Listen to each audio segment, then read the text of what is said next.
What's up, Trax Nation? Luke here, bringing you guys a walk around of a new vehicle everyone's very excited about. I know I'm very excited about it. It's right here behind me. We have Can-Am's all new 2025 Outlander. This is the XT-P. This is the 1000R, 101 horsepower, 90% new parts, all new motor. This thing is absolutely awesome. I've had the opportunity to ride it now for a whole day, and I gotta say, on totally varying terrain, all kinds of different terrain, I gotta say this thing is absolutely incredible in a long list of ways. So you're gonna have to stay tuned for a more in-depth report on Dirt Trax, but for now, I just wanted to give you guys a quick understanding, a quick walk around, and help you understand what's great about it, what I think is great about it, and just some of the specs so that you understand what it is and how it stacks up. And I mean, obviously, the fact that it's 101 horsepower means it doesn't really stack up against anything else in the industry. So anyway, let's get into this. What we have here is a 2025 Can-Am Outlander 1000R XT-P, and they have this new chassis, this new vehicle. Comes in a base model, let me see here, a DPS model, the XT-P. They all come with regular or max. You can also get an XMR, which is an absolutely phenomenal ATV that I'm going to talk about shortly here. And then you can get a max limited. So they don't make a limited in the short wheelbase one-up. They only make the limited in the max version, which is interesting. But this is the XT-P. This is your highest spec level, meant for more aggressive riding, meant for fast trail riding, hard riding, and that's what we've been doing with it for a whole day, and let me tell you, it handles it no problem. But let's just talk about a few new things about this vehicle. There's a lot of them. First of all, the motor is, again, 101 horsepower, 999 cc's. It's a dual overhead cam motor, and it is stout. But what's interesting about it is that the power band is different. Where the older 1000 made power sort of, I think peak power was somewhere in the neighborhood of 6,500 or 7,000 RPM. This one makes its peak power at like 8,500 RPM. So its peak power comes on way higher in the RPM range, but it makes more power all throughout the RPM range. So it doesn't matter where you are in the RPM range, you're making more horsepower. You can feel that. It is an absolute beast.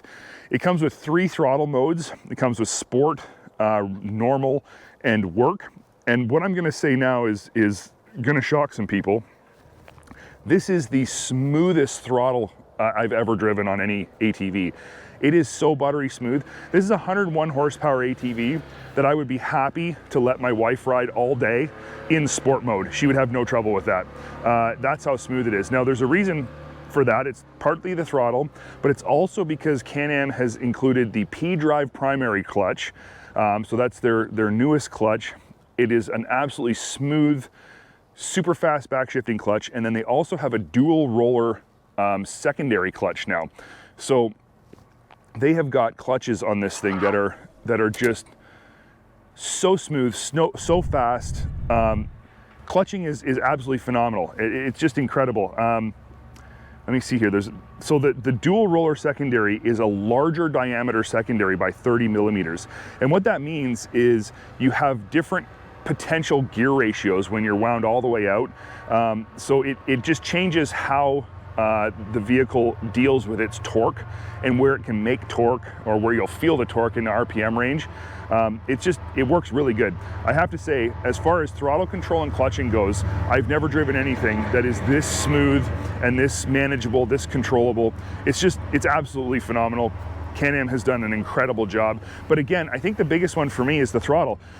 Can-Am has been known for really aggressive throttle profiles. They always like to have their vehicles feel punchy when you first hit the throttle. Their clutching is oftentimes very aggressive because they want that quick take, that acceleration, that off the line hit. And this isn't like that at all. In fact, this is the complete opposite. I've always said Polaris, like the Sportsman 1000, are the softest engaging, softest, accelerating ATVs. They're so easy and just docile and comfortable to ride. They make the ride so much more comfortable and controllable. This Can-Am is better than anything else out there in that respect. As I said, I'd let my wife ride this in sport mode all day, and she probably wouldn't even know that it had 101 horsepower. So that's I think saying a lot. So a little bit about the motor. It is 101 horsepower, dual overhead cam. They recommend 91 octane fuel, but it will run on 87. If you run on 87, you lose, I think it's only like 3% horsepower, but it is not 101 horsepower on 87. The ECU knows what you're doing, and it saves itself a little bit. So just something to consider. If you're gonna run this thing, try your best to run it on 91, and you'll get full power. Another thing that Can-Am has focused heavily on with this vehicle, and in our presentation, it just kept coming up over and over, is noise, harshness, and vibration. So noise being a big one. It's really noisy here. I don't know if you can hear the train in the background and all the stuff going on, but Can-Am has focused heavily on lessening noise. Not just engine noise. In fact, engine noise was probably the least of their concerns. What they worked on was quieting down differential noise. That's one thing that customers and their own engineers had identified with the Gen 2 Plus, the Gen 2 platform, is that you could hear the differential noise quite a lot, and the clutch noise. You could hear the clutches, and that created a lot of extra sound that they didn't like and they didn't want. The other one was the tires, and they know that, I mean, we all know that tires make noise. Treads hitting hard surfaces make noise. So Can-Am focused really on those three things to lower the noise, overall noise that this vehicle makes. And I gotta say, it is incredibly quiet to ride. The loudest thing you're gonna hear while you're riding it, the most prevalent sound, will absolutely be the engine and that awesome V-twin. Even it's quieter though, it's very quiet, but you just don't hear anything. So how do they do it? Well, they did a lot of work with the clutching, with sound deadening, and just sort of isolating the clutches. You can see that, you know, the entire side panel of this thing is completely closed in. You don't see the engine at all. We'll talk a little bit about that in a bit. But they used spiral, okay, I gotta get this right, spiral bevel gears in the front and rear differentials. That was something that they were able to do to cut down on differential noise. And I actually, when they mentioned it, I thought, you know, I do notice that on the G2 Plus platform, but you don't hear the differentials on this thing at all. They are completely silent. So that's good. I think that anytime you can make something quieter, improve the overall rider experience, improve, I guess, just the general feel of the vehicle. It gives it a higher quality feel. It gives it more refinement. And I think that's a good thing, because these are not cheap vehicles. We all know that. Let's see. So the transmission has also been touched and made to be far easier to shift. Anyone who owns a Can-Am knows that, first of all, I really don't like this gate. This is annoying. The way you gotta rock the shifter back and forth to shift through the gears is just annoying. But it used to be that you could get your Can-Am stuck in a gear and you had to rock the vehicle and you really had to work at getting it to pop out of gear, pop back into gear.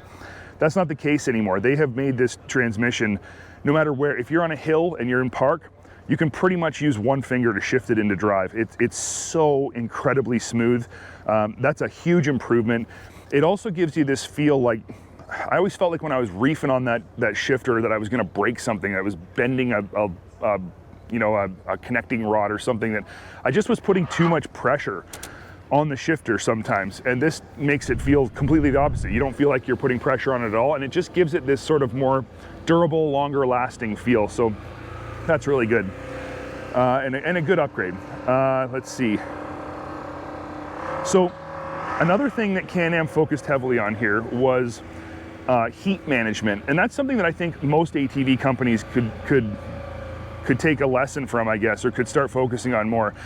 Anyone who rides, especially a big bore ATV, knows that it gets hot. It gets hot around your legs, and we've got all this body work and it's all so fancy and nice looking, but a lot of times the heat just billows out of here, out of your footwell area, comes right up, you know, through your legs. These side panels can get super hot on a lot of ATVs, but in this case, Can-Am has done an incredible job of directing heat. They've used, it's called CFD software and wind tunnel design to figure out how to get the heat away from the rider and keep the rider compartment area super, super cool. That's something that I can comment directly on after riding this thing for a day, makes the riding experience better. We were doing some long hill climbs, long rocky hill climbs. We were, you know, all over the place with this thing, slow speed stuff and idling for a long, long time. And I never felt like I was getting overheated on the vehicle. In fact, I never even noticed vehicle heat at all. So that's cool. It also helps cool the vehicle down. So you've got your rad under here, and the fan and the way the ducting is and the way the chassis is designed, the fan actually blows air backwards down the center line of the vehicle. And the idea, and if you look at the wind tunnel graphics, the air comes right back out through the center of the vehicle where the exhaust is. So you've got all of your heat coming out the back of the vehicle, and it's functional, it works. So that's been a really nice one that Can-Am has worked on hard with this thing. Let's see. So the other thing that's major different about this platform is the suspension. So Can-Am has always had a double arm front suspension. In this case, the arms up front, lower arms are arched, and that is different than the Gen 3L. And I guess I gotta say, it's important to say that this is not a Gen 3L platform. This is completely different. There are some similarities in terms of geometry or some lessons learned with the L, but this is not just an L platform with a bigger motor. This is a completely new platform. So you can see the lower arms are arched. Rear arms as well are arched. You have 10.8 inches of travel up front and 12 inches of travel in the back. You can see these rear arms are arched as well. The ground clearance is up 1/2 inch from the previous Gen 2 Plus model. The whole suspension design at the back is different. Can-Ams have always used a TTA or their trailing arm suspension design. As much as it had some benefits, I never really gelled with it. I just never really felt like it was what I wanted out of a rear suspension. This double A-arm works. I can't even describe how good this suspension works. It is so smooth, so plush. You can see under here on the XT-P model, we've got Fox QS3s, 3-position shocks. Those are excellent, a fantastic choice, so easy to adjust. I ran this thing in full soft for the entire day.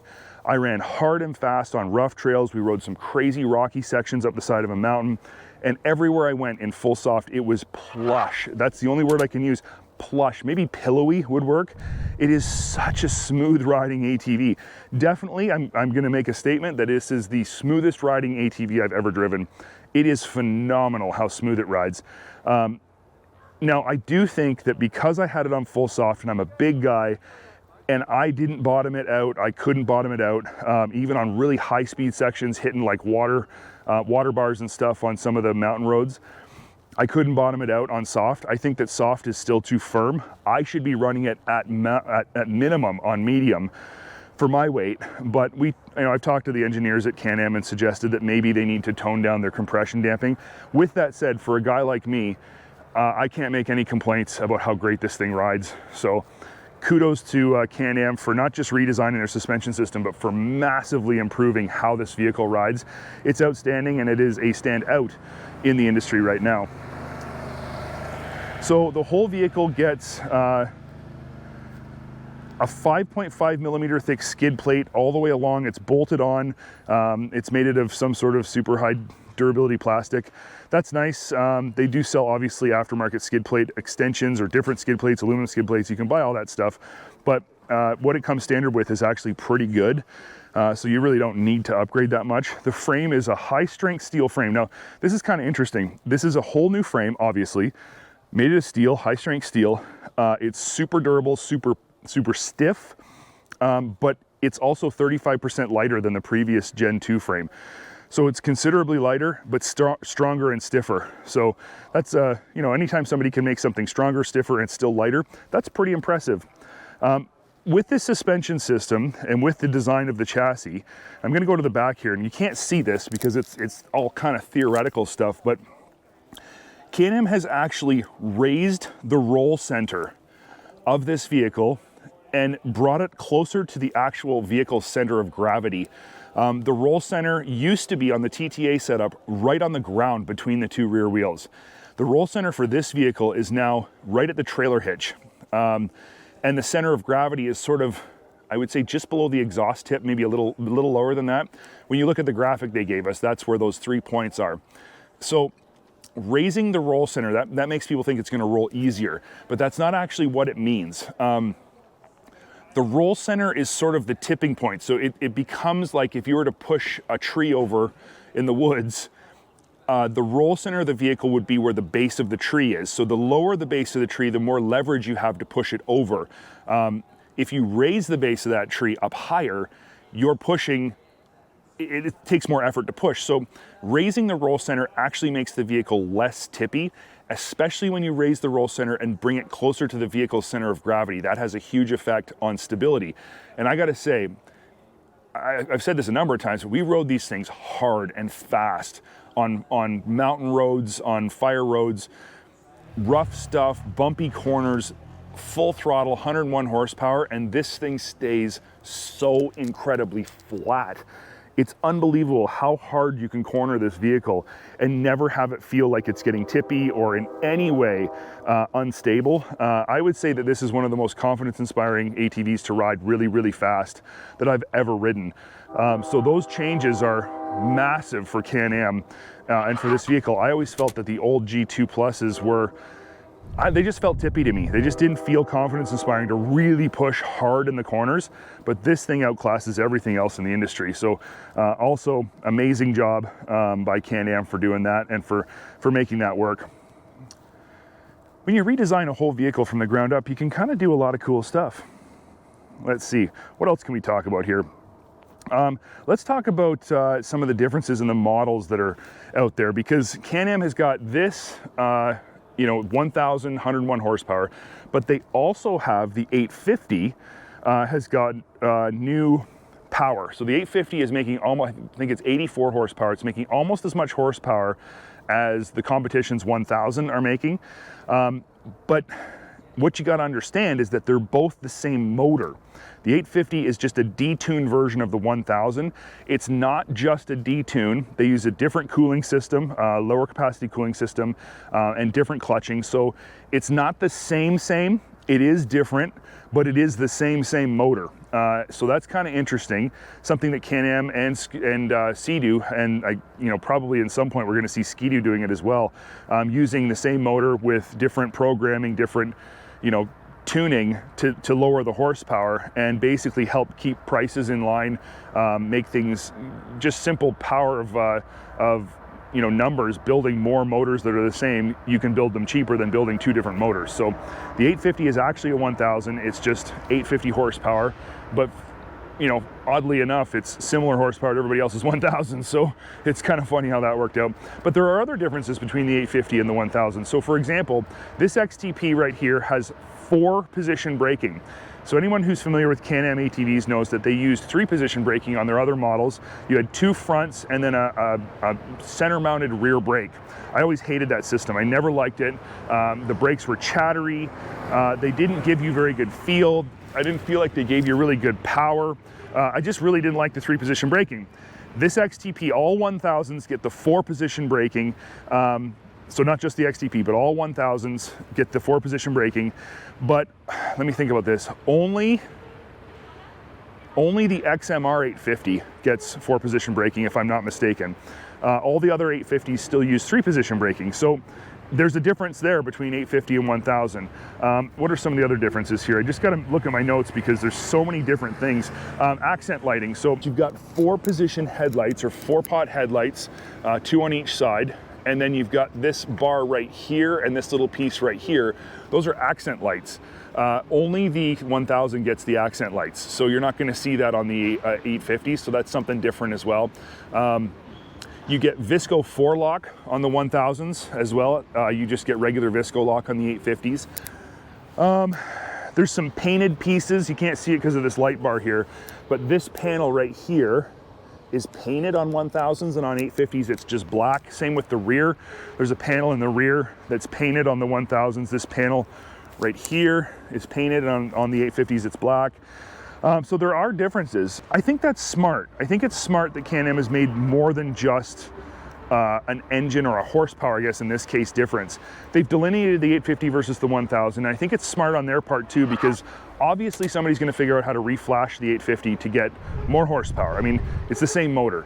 So you reflash the ECU. However, if you do that, you're also gonna have to reclutch it, and you're gonna have to deal with lack of cooling capacity. So that was smart just in general to kind of make it less convenient to just reflash the 850. But also, you are losing some stuff when you go to the 850. So that's kind of interesting. You don't get everything on the 850 that you get on the XT-P, or sorry, on the 1000. So I thought that was very smart of Can-Am to do that. Now let's talk a little bit about storage and electronics. We'll start with storage first. Can-Am has done so much work on making this thing convenient for everybody and giving you so many options to put your stuff. So back here, this is really hard to do because you need two hands to do it. I'll try and figure it out. There we go. So in the back, you've got this smaller storage bin. It's watertight. It's not big, but it's nice that it's there. And if you just turn these knobs here, there we go, I can pull this right out. And now underneath I have link accessory points to put other stuff. So you can put like a gas can in here. They have all kinds of other storage bins that fit right in here that are bigger than the little one I just took out. There's all kinds of options. They even have a big, like 90-liter storage bin around the back, you know, the giant ones that you put on the back of an ATV, that utilizes this space. So the interior of the big storage, you know, bin thing that's all the way around the back dips into this space and gives you more storage without using up more space. It's just really smart usage of space on a vehicle. These lids do have link mount points on them if you want to add the link mounts, so you can actually stack stuff on top of this as well. The only thing I would say is, much like what I've said about Polaris with their in-rack storage, once you have the rack loaded, if you're not going to use the big bin, once the rack is loaded, you can't get to this and you can't get it out. Now, if you use a bag that's connected to this, you can. So there's that option. If you got one of their bags that link mounts to these 2 points, then you could still lift this lid with the bag attached, get into here. But if you're going to put something that goes from here all the way across to here, this is locked in until you take whatever that is above it off. But that's not a big complaint. That's just something to point out. Same with the front rack, same story. This lid here has a link attachment point, so you can put stuff on this lid, but you can also, again, try and do this with one hand. There we go. Lift this up. And look at how big that is. That is massive. There's so much space in there. This is, I think, the biggest under rack storage bin in the industry. That's awesome. Again, weather sealed. It locks down nice and tight with 2 latches. But what I will say again is that Can-Am makes a box that goes on top of your front rack that dips down into this space. You can take this whole, you take the lid of the storage bin off, just the lid, the bottom stays in it, and then you get the box they make and it dips down inside. So you get more front storage, but you're not using, or you don't have to use a box that's as high, so it doesn't block your vision. The other thing you can do up here that's really cool, take this lid off and you can mount their big fuel caddy right down inside here. It doesn't block your vision at all, but you get to carry a whole bunch more gas with you, which is really cool. They've got one set up that way, and I was really blown away by how neat that is. So often when you put your gas caddy, especially if you're going to put anything on the front of your ATV, it blocks your vision. So you can now do a lot of their accessories and keep them nice and low and not block your vision. So that's pretty cool. Storage is a big one for Can-Am this year. The other thing this vehicle has, the L has it too, but this is different, is this little storage thing here for your phone. And this actually works. I'm not crazy about putting my cell phone in like a little storage bin if it's just gonna rattle around and get smashed. But you can see there's foam on the bottom of this one. I put my S24 Ultra in here. You got a charging cable, and it kept my phone locked right in here, and it didn't move a millimeter. So that's really good. Just another cool idea for Can-Am. Now I'm gonna show some electronics. The only version of the new model that gets the full 10.25 inch screen is the limited max version.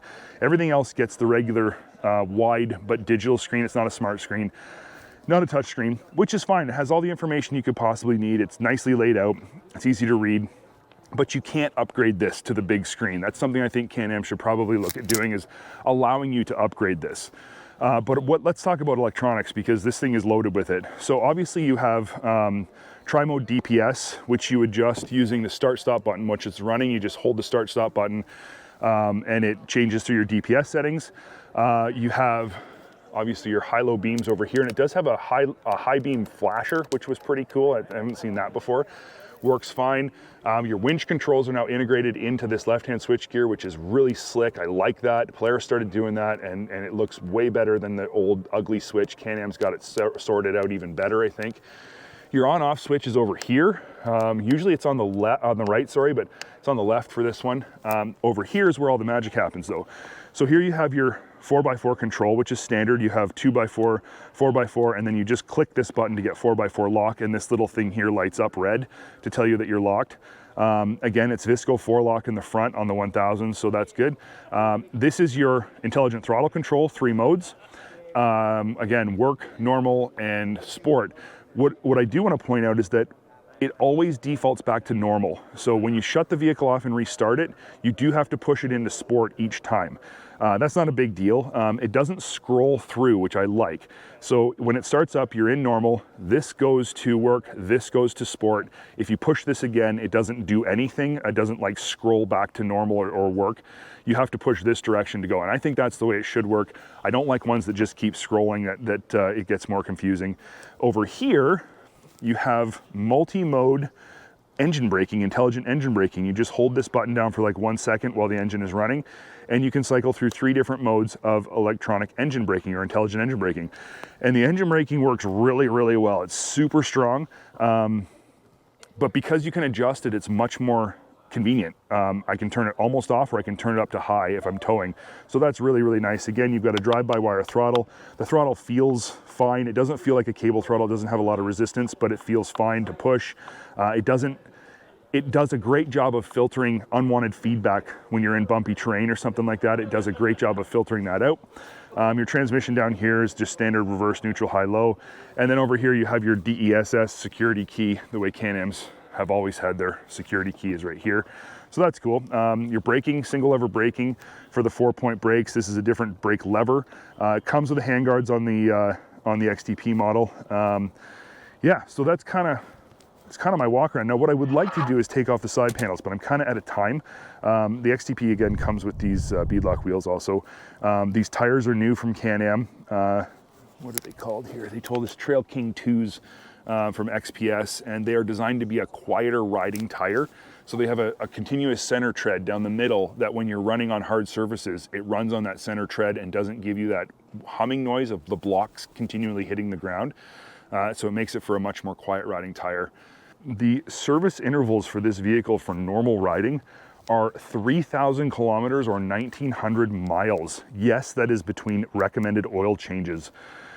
They're talking about like lessening your cost of ownership, and I think that that is totally true. It's unbelievable to me that you can go 3,000 kilometers or 1,900 miles between oil changes, but that is what Can-Am is recommending for this setup. They've tested it. They said it'll live. They said there's no issues.